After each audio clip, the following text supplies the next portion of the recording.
ನಾವು ಸ್ವಲ್ಪ ಮಾತಾಡೋದು ಕಮ್ಮಿ, ಬರೀ ಕೆಲಸ ಅಷ್ಟೇ ಗೊತ್ತು. ಚೆನ್ನಾಗಿ ಭಾಷಣ ಮಾಡೋದು. ನಮ್ಮಲ್ಲಿ ಒಂದೇ ಒಂದು ಅಂದರೆ ನಮ್ಮ ಪತ್ರಕರ್ತ ಬಂಧುಗಳು ಮತ್ತು ನಮ್ಮ ಪೊಲೀಸ್ ಬಂಧುಗಳು ಒಳ್ಳೆ ಮ್ಯಾಚ್ ಆಡಬೇಕು, ಕಾಂಪಿಟೇಟಿವ್ ಆಗಿರಬೇಕು, ಒಳ್ಳೆಯದಾಗಿ ಇದು ಮಾಡಬೇಕು. ಅಂತಿಮವಾಗಿ ನನ್ನ ಇಚ್ಛೆ, ವೈಯಕ್ತಿಕ ಇಚ್ಛೆ, ನಮ್ಮವ್ರು ಕೋಲ್ಕತ್ತಾ ಸೌಹಾರ್ದಯುತವಾಗಿ ಒಳ್ಳೆ ಚೆನ್ನಾಗಿ ಇದು ಮಾಡೋಣ ಅಂತ ಹೇಳಿ ಆಶಿಸ್ತಾ ಥ್ಯಾಂಕ್ ಯು.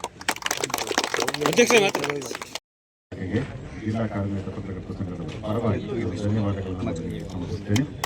ಇವೆಲ್ಲರಿಗೂ ಶುಭಾಶಯಗಳನ್ನು ಹೇಳ್ತಾ ಈ ಒಂದು ಸಹೋದರ ಕ್ರೀಡಾಕೂಟದಲ್ಲಿ ಭಾಗವಹಿಸಿದಂತಹ ಎಲ್ಲ ಕ್ರೀಡಾಪಟುಗಳಿಗೆ ನಾನು ಧನ್ಯವಾದಗಳನ್ನು ಸಮರ್ಪಿಸುತ್ತೇನೆ.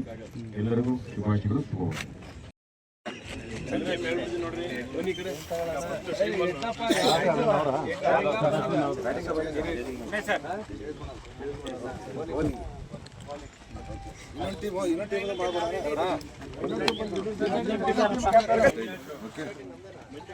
ಇದನ್ನ ಎರಡೆರಡು ಥರ ಡ್ರೆಸ್ ಹಾಕಿದಿರಿ ಎಲ್ಲ ಒಂದೇ ಥರ ನೀವು ಬೇರೆ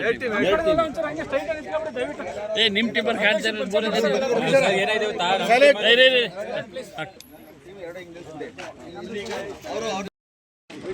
ಇಪ್ಪತ್ತರಲ್ಲಿ ಹೆಂಗಿದಾವೆ ಕಾರಣ ಅಭಿ ನೀವೇ ಹೆಂಗಿದ್ರಿ ಅವಾಗ? ನಾನು ಹಂಗೆ ಇದ್ದಲ್ಲ, ಹೀಗೆ ಇದ್ದೀನಿ ನಾನು.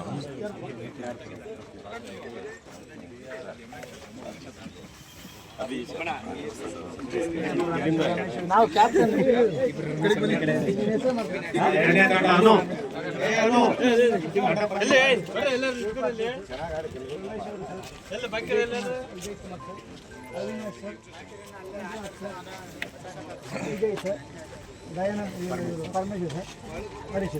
ಗೆಲ್ಬೇಕಪ್ಪ ಬಟ್ ಗೆಲ್ಲೋದು ಪೊಲೀಸ್ನವರೇ ಗೆಲ್ಬೇಕು.